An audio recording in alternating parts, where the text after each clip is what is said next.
Tila napuno na nga ang ilang kongresista at mambabatas matapos na umano'y tila patag-alin pa ni Senate President Chis Escudero ang impeachment ni VP Sara Duterte. Ayon sa netizens, tila pakulo lang ito ni Escudero upang makuha ang loob ng mga supporter ni VP Sara. Narito panoorin ang video kung paano nabuking si Escudero at Inday Sara Duterte. Yung interpretation din naman namin is ano na to, after studying na rin ito. Pinag-aralan na rin namin ito nga conclusion namin. So meron din po tayong matibay na legal basis kung kilusan na ng Senate ang impeachment complaint or ang articles of impeachment. Meron tayong matibay na legal basis. Ang legal basis natin ang konstitusyon plus ang Senate rules mismo. Tinignan namin pareho eh. Hindi namin nakuha ang impresyon na kailangan nakasession ang Senado as a legislative body. Pero nakasession ang Senado. So pwedeng magtawag ang Senado ng special session ng Senado. Hindi po ito yung special session na kailangan tawagin ng presidente kasi pati House of Representatives aabalahin natin. Hindi naman sila kailangan abalahin na eh. Tapos na yung kanilang pag-overtime sa nung kinilusan na nila yung articles of impeachment. Ginampanan na nila yung kanilang tungkulin sa Constitution. Nag-overtime na sila doon. So, ang tinitignan ngayon nila, ang Senado, kayo naman na mag-overtime kasi kayo na yung korte. Ganun po yun. So, pwedeng mag-session ang Senate on its own? On its own, because there is no other way na makakomply tayo sa sinabi ng Constitution na kilusan agad, forthwith. Pero kailangan pa po ba yun na Malacanang magpatawag o initiative na yun mismo ng Senate leadership? Hindi na nga. Kasi kung, Senate leadership initiative na lang. Inisip ko na obligasyon ito ng Senado. Tapos sasabihin namin na hindi namin magampanan ang aming obligasyon kasi hawak ng isang tao yung bola. Kailangan siya magtawag ng special session. Hindi. Paano naging obligasyon ng Senado yun na hindi pala namin magampanan ng sarili namin kasi naka-contingent pala siya sa kilos ng isang tao na labas sa Senado, so the President. So, I think that's the wrong interpretation. Dapat kaya kumilos ang Senado para gampanan niya ang kanyang obligasyon. Sa Senado lang, hindi ka kailangang magdepende sa labas ng Senado. So, si SP Chis ang pwedeng mag-initiate na magkaroon ng special session ng Senate? Correct. Patawagin niya kami. Pero, siyempre gagawin niya ng Senate President kung may clamor din sa mga senador. So, dahan-dahan. Si Senator Risa Ontiveros nag-message na sa akin, sang-ayon siya sa aking posisyon. May nag-interview sa akin kanina, binanggit daw na even si majority leader, pero wala akong personal knowledge doon. So dahan-dahan, nagiging 3 na kami. So pagdating na niya sa 10, sa 12, that should be sufficient pressure on the Senate President already. Kaya lang yun ang tanong, sir, dahil marami re-electionists, magkakampanya, busy sa campaign. Do you think dadami yung sasama sa inyo na mananawagan kay SP na magkaroon ng Senate session? Dapat siguro mayroon silang maramdaman na pressure sa taong bayan na ito ang tamang pagbasa sa Constitution. Hindi ito dahil sa gusto mong i-convict o gusto mong i-acquit, immaterial yun. Wag natin ipag-usapan yun. Pero yung tamang pagbasa lamang ng utos ng Constitution. Okay, RG, and then Mav, and then Amor. Sir, madalas sabihin, we've been discussing and everybody's been discussing legalities all this time ever since the impeachment first came out and the rules.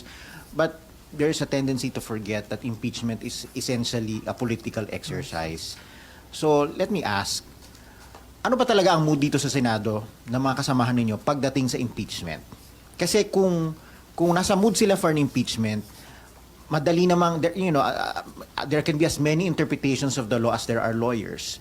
So, pwede naman din nilang ginawa yun on the last day kung talagang gusto nila ng impeachment. So, what is the mood? Is there any appetite in the Senate for an impeachment? Ako kasi hindi ako nakatingin sa mood eh. Nakatingin ako sa obligation eh. how you understand the Constitution. And yun ang sinabi ng Constitution. Nagsenador ka pa. Yeah. Ayaw mo palang mag-judge sa impeachment. Yeah, but do you... Kasama na yun sa job description mo noong umpisa pa. But Pag-file mo ng certificate of candidacy, dapat alam mo na yun. But that's just you, sir. Yung mga kasamahan mo ba, do they share your view? Hindi ko na yun, that's not my problem anymore. But that is what I believe should be the standard demanded by the people of senators. Ganun yun eh. Ganun yun eh. Tapos actually, although sinasabi natin na impeachment is a political process, pinag-isipan ko na rin actually sa dulo. At the end of the day, when you make your decision, then it is real. Ganun. So, Pero hindi ba, sir, correct me if I'm wrong, there is jurisprudence na kapag the rules of the legislature, the internal rules of the legislature, whether it's the Senate or the House, that's just a guide for you to exercise your powers because your power really is in the plenary. And ultimately, it's a numbers game. Hindi ba ganun yun? So kung babalik po tayo dun sa kung gusto na nakararami, edi may trial na tayo ngayon. Hindi kasi nakonsulta ng mabuti yung body. Kasi sa timing naman ng pag-file. Hindi namin kasalanan yun. Do not blame the Senate on when the articles of impeachment were filed. Was filed. Wala kaming hand doon. Yung timing na yun. Sa timing na yun, very late in the last day, hindi nga ako sure kung may quorum pa eh. So, tama yun. So, no one is to blame na hindi siya na-actionan officially ng body. But now na nandyan na, dapat actionan na officially ng body. So, dapat nagkukonsulta na ang Senate President sa mga senador. At yun na nakukulangan ka, sir, yung consultation with your colleagues. I'm sure baka nagkukonsulta nga siya, but baka nga the majority is backing up his timetable. Exactly my point. That's why I am presenting an alternative point of view. Exactly my point, ito sir. Ito ang tamang point of view. Is it a safe assumption that since kayo pa lang ang nagsasalita and si Senator Risa, the rest would tend to back the SP's SP. position? I'm not making that assumption, but I'm not making that assumption. So, ang maganda sigurong gawin ng Senate President, magpatawag na po siya ng kahit caucus man lamang. If you were Senate President now, is that what you would have done? Yeah, mag-caucus muna. It's not the official meeting of the Senate as a court. But caucus muna. Dapat, kasi naghiwalay na nung last day. Even before nag-adjourn, baka nga nangkampanya na yung mga re-electionists. Wala na sila rito sa building. Sir, since pinupush niyo po yung idea na to, so do you have any proposed timetable? Paano hahatiin ng mga senador yung trial at yung kampanya? Kasi Isang tabi ang kampanya. Under the Priority ang impeachment.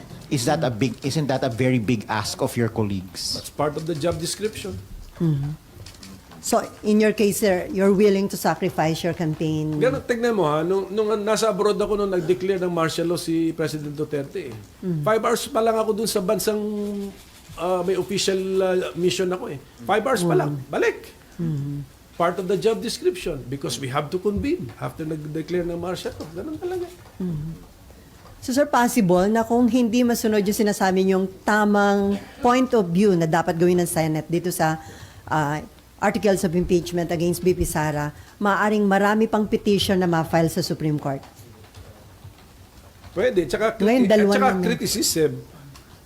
Anyway, we are really a political body. Talagang sanay na kami sa brickbats and sa criticism. Pero sayang, this is an unnecessary criticism against the Senate. Kasi ginagamit yung forthwith, hindi na sinusunod yung ang mandato ng Constitution. Susunod lang kami ro.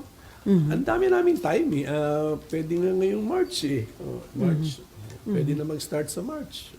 Pero sir, ang tanong, kasi may 3 petition na ngayon sa SC. Isa for the immediate na pag-convene ng Senate as impeachment court. Yung 2, nananawagang i-TRO o pigilan itong impeachment trial kay BP Sara. Ang tanong, meron bang jurisdiction ang Korte Suprema sa ganitong impeachment issue? Kasi sabi ni dating Senate President Franklin Drilon, parang hindi pwedeng i-touch ng Supreme Court yung ganitong Hintayin natin yung ng decision ng Supreme Court. Pero meron pa kasing political question eh. Open pa rin yung concept ng political question. Although lumiit daw yun under the 1987 Constitution, nandun pa rin. So baka itong sitwasyon na to ay bagsak doon or pasok doon sa political question. Okay, Mav. Ay, meron ka pa, RG? Sir, sinasabi po ninyo na pwedeng yung Senado magpatawag ng session by itself. Paano po yung magiging process nun, sir? How would it go about? Mag-convene kami. Tapos yung House, mga members of Congress, magre-report doon sa Batasang Pambansa. To do what? Oh. Ang kino-convene lang natin is the Senate to be an impeachment court. Therefore, ang aking logical conclusion, pwedeng gawin ng Senado yan na mag-isa. Hindi kailangan mag-convene din ng House at hindi kailangan ang presidente pa ang magpatawag. Presidente ng Senado plus majority, of course, ang magpatawag. Sir, yung mga ganitong usapin po ba, makikita siya sa current impeachment rules ng Senate? Or this is kakaibang pangyayari po talaga? Ang makikita mo sa current impeachment rules ng Senate, itong hawak ko, resolution number 39, ay kung basahin mo yan, you do not get the impression that the Senate must be in session as a legislative body. Kung tutuusin, ano rule yun? May in-examine na namin ito. May rule 11 pa nga rito. Sir, yun na-approve under 19 Congress? Hindi, The latest? ito yung, ano to? Yung ito, rules of impeachment? Sir, ito ay yung dati ng rules of impeachment na ginamit na pwede pang gamitin. sir, impression, but is it categorically stated na na kailangan naka legislative session or hindi? Hindi nga. Kasi kung categorically... So it's just an interpretation, Hindi, sir. kung categorically stated na we must be in session as a legislative body, surrender ako. Hindi nga eh. Hindi Anong nga. nakalagay, sir, specific? Wala. Ito nga eh. Tignan mo nyo to. Na rule... Yeah, but you can also interpret it the other way. Since wala nakalagay, it's really at the discretion of the lead of the majority. Precisely. But if you look at this Constitution, ganun din eh. There is no requirement that you must be in legislative session. So Kaya they're tatanong, kung ganun ang posisyon ng majority, tinatanong ko sila, saan nyo nakuha yan? Yung impression na yan. But the same question can also be asked of you. Saan yung kinuha yun? Kasi that's also just one interpretation. Precisely. Ang kinuha ko yun sa obligasyon namin to the trial should forthwith proceed. So nothing is categorical. Kaya Either side, nothing is that's categorical. That's why we have this debate. Kaya kinukonvince nga natin yung ating mga kasama rito sa Senado, including the Senate President, na logical yung ating position. Logical, may legal basis. Tingnan na lang natin itong Rule 10. Dito Rule 11, Rule 10. Ano nakalagay, sir? Nakasulat dito at 2 o'clock in the afternoon or at such other hour as the Senate may order of the day appointed for the trial of an impeachment, the legislative business of the Senate, if there be any, shall be suspended, etc. Kung basahin mo na lang yun pinapakita na kahit merong legislative business, priority si impeachment. Kasi isuspend mo ang legislative business mo Itigil kung mo. meron. So, priority Kung talaga. meron. So, ibig sabihin nun, pwedeng wala. Sa rules nyo yan. Correct. In the rules. So, pwedeng wala. And then, kahit nga meron, isuspend mo But, yeah, kaya nga, kung your rules can always be suspended with unanimous consent or majority numbers of the Senate. Right? The rules of the impeachment rules. Yeah. Oh, Or iba any to, rule iba of the- to, iba na to, Or any impeachment internal rule rules. of the Senate.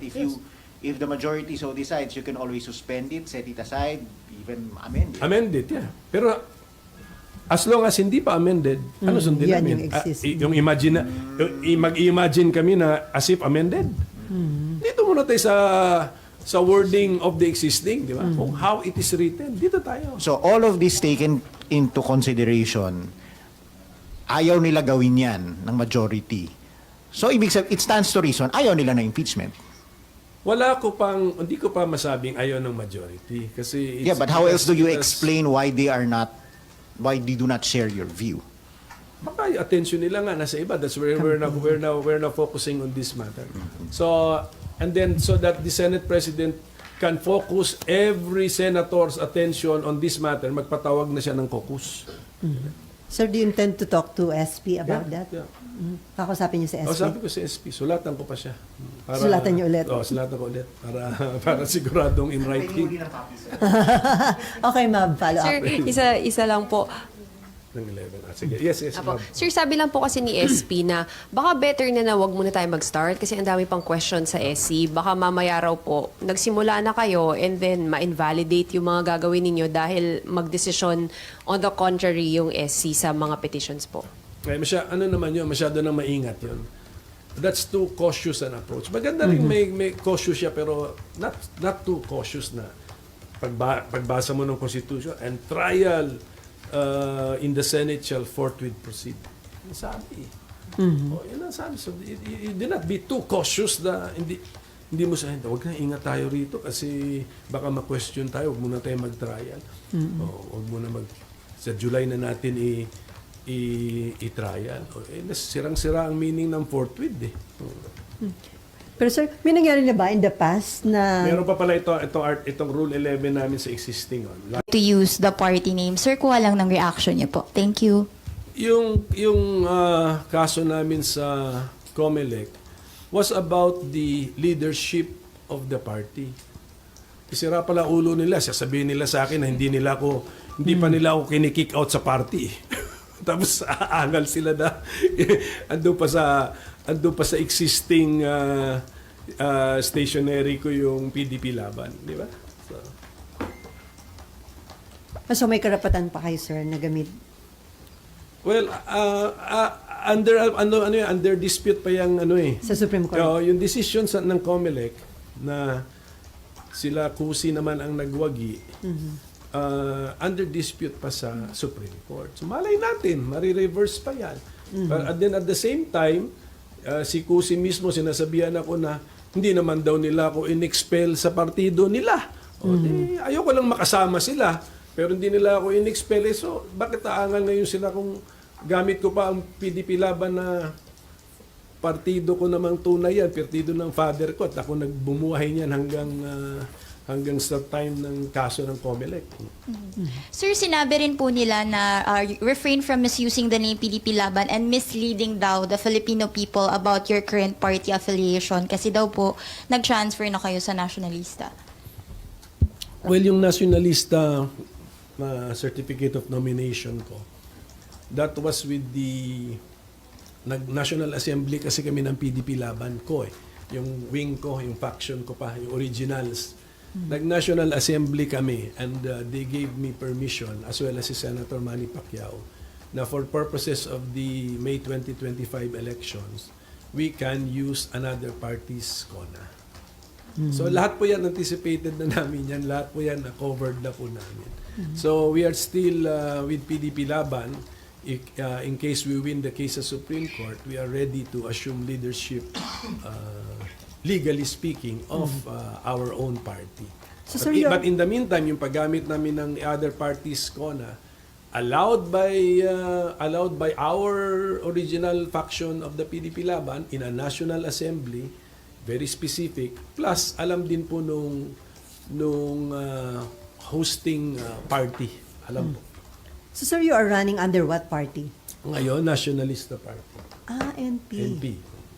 So, yung PDP na ginagamit niyo, PDP Laban, yung kanilang mga senatorial candidates, hindi niyo ini-endorso? Hindi. Oo. Hindi namin in-endorse yun. May kaso pa kami sa Supreme Court. And then, anong dating sa inyo, sir, nung mga nagiging parang patutsadahan, batikusan, yung remarks ni former President Duterte na patayin yung 15 senador para makapasok yung kanyang pambato sa senatorial race. Anong dating sa inyo, sir, noon? Delikado yung mga ganong salita. Sana i-discourage na yun. Although sabi ko, paubayan na natin yan sa mga investigators. Kasi pwede nga pasok talaga yan din sa sedition ba yun? When you call for violence against government officials, pasok kasi yan sa definition ng sedition. So, paubayan na natin sa DOJ, sa NBI, if they feel na in the totality of the circumstances, may kaso ba o wala. Pero, natin yan, i-discourage natin yan. Mahirap yung sasabihin, joke lang. Kung mag-research kayo ngayon, may kaso ngayon sa Australia, Yung may dalawang nurses na of Arab origin, nag-anti-Jewish sentiment sila sa online. Ngayon binabalikan sila, sabi nila joke only. Ang sabi ng mga Australian law enforcers doon at saka government officials, hindi pwedeng bayaan natin itong mga ganitong delikadong mga pananalita na calling for violence. Pero the mere fact na dating ang Pangulo, dapat hindi natin inaasahan yung mga ganong pananalita sa kanya. Ayun na. Pero nung Pangulo siya, madalas din natin marinig yun. Sir, di ba yung Presidential Decree 1727 again penalizes bomb jokes? Yes. Merong So pwede siya doon? I do not know the context ng bomb joke yata. Anywhere ba yan? Or in the airport context yata? Mukhang anywhere, if I'm understanding this right, 1727. I'm no longer familiar with the PD. So yun na nga, kaya nga sabi ko, the DOJ, the NBI must be more familiar with all of the other criminal laws. Okay. Pero sir, hindi factor kung na-feel threatened yung mga senators. Kasi for example, si SP, ang sinasabi niya, hindi naman sila na-threaten, yung mga senador, wala naman nagko-complain among the senators, so dapat wala na daw kaso yan. Hindi naman ito parang private crime eh. Alam ko yung mga ganyang prinsipyo sa private crime lang yan na kailangan yung tao mismo ang apektado ang magrereklamo. So this is actually in the nature of a public crime. If it is a crime, kaya i-ano ko na muna.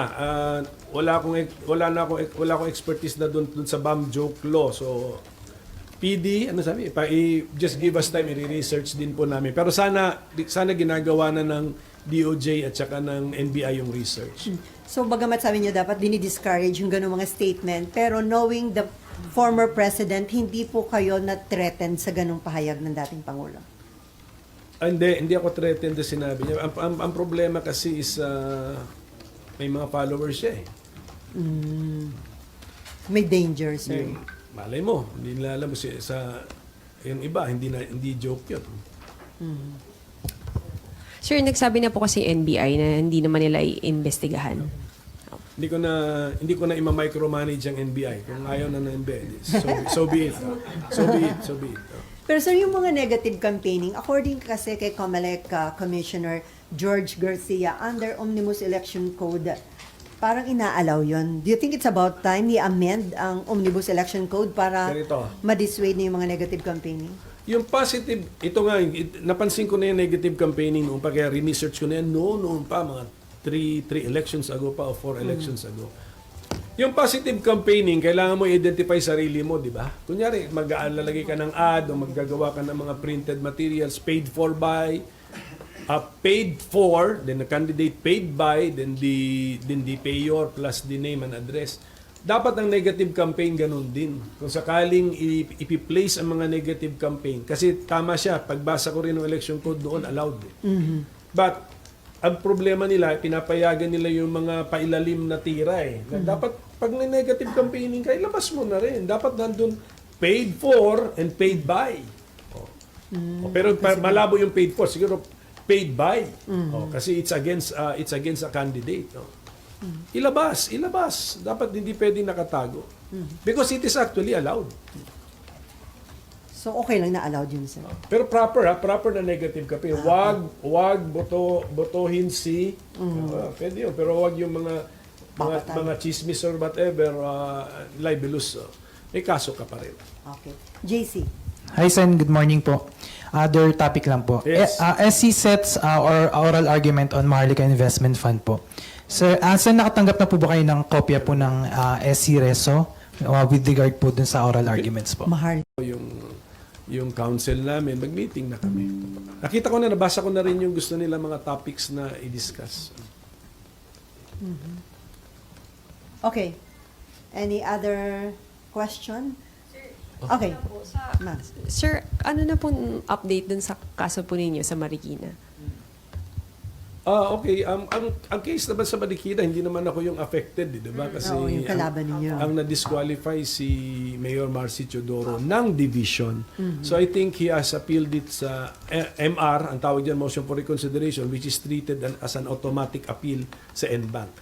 So it's pending sa NBank. Siguro bumibuelo lang ang NBank kasi may dalawang nag-retire eh. So may dalawang new appointees. So bigyan din natin ng time yung dalawang new members na acclimatize.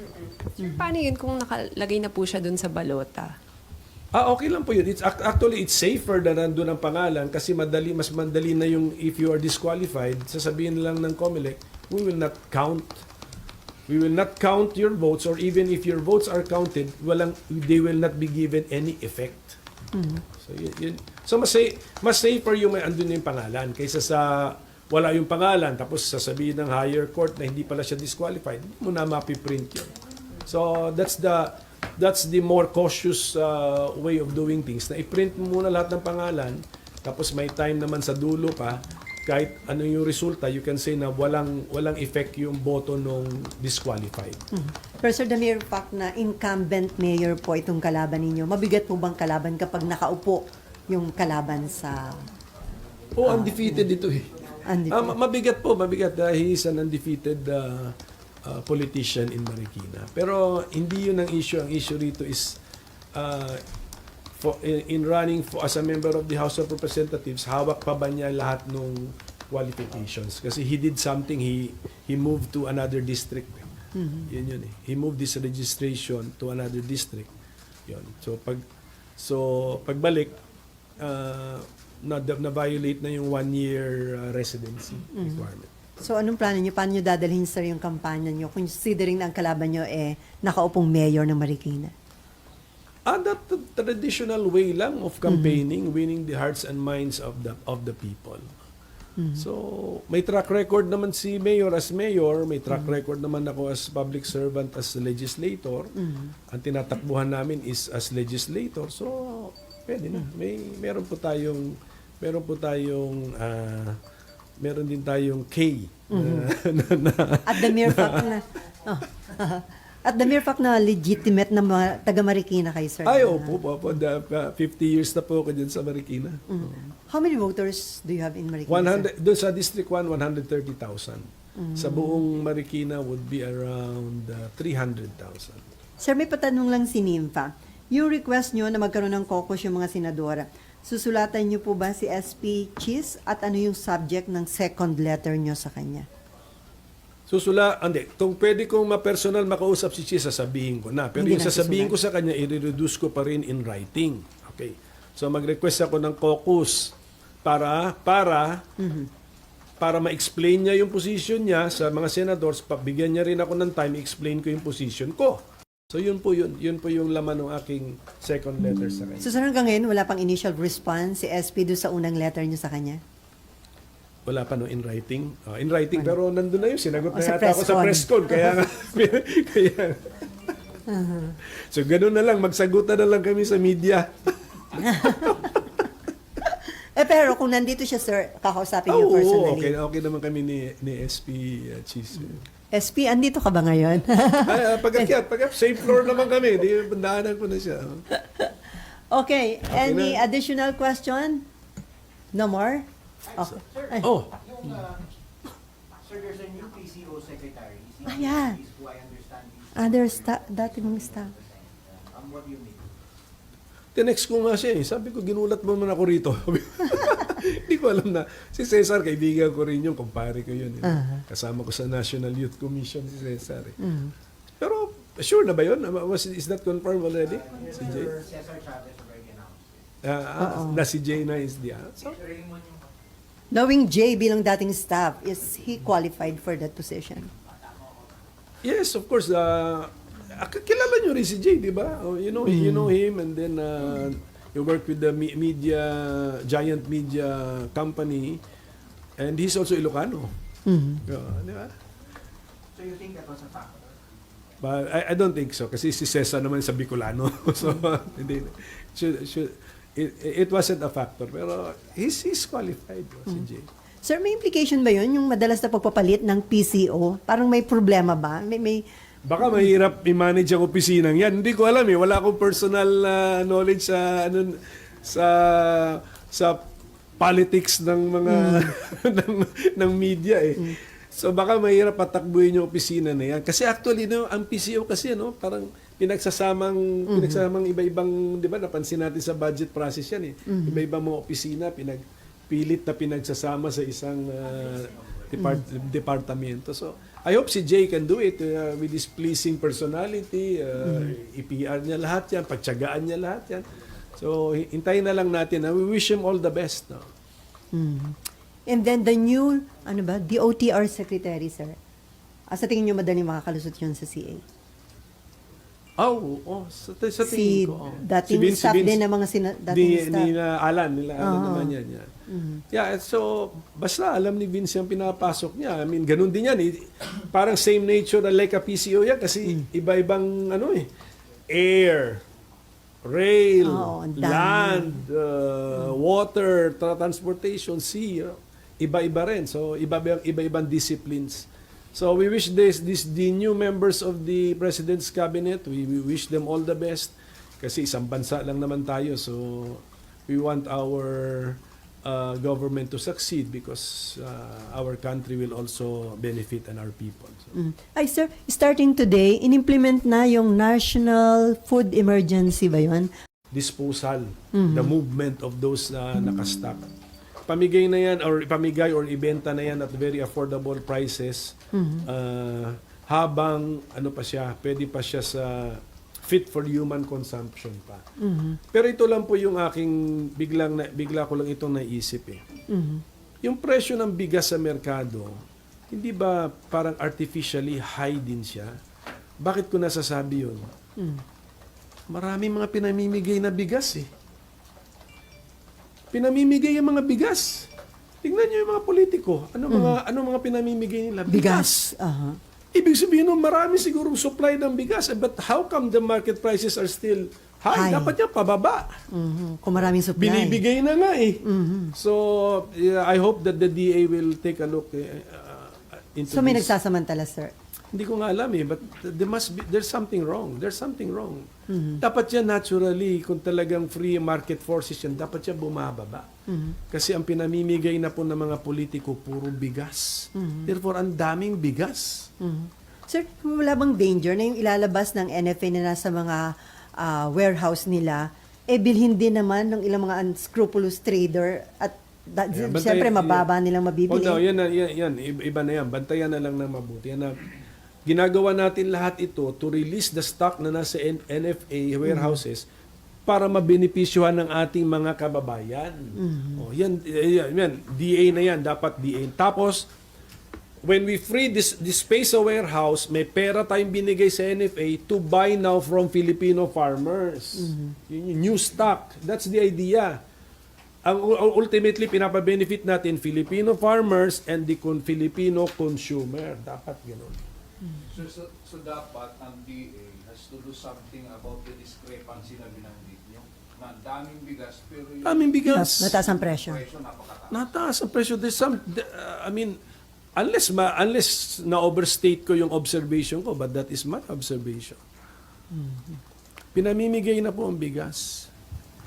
Therefore, kung can afford mag-donate ng bigas, maraming bigas. Kung maraming supply, Dapat bumababa ang presyo. presyo. So ito, sir, trabaho ng DTI. DTI and DA also. DA, kasi yung mga import sa DA. Okay, no more? On that note, marami pong salamat sa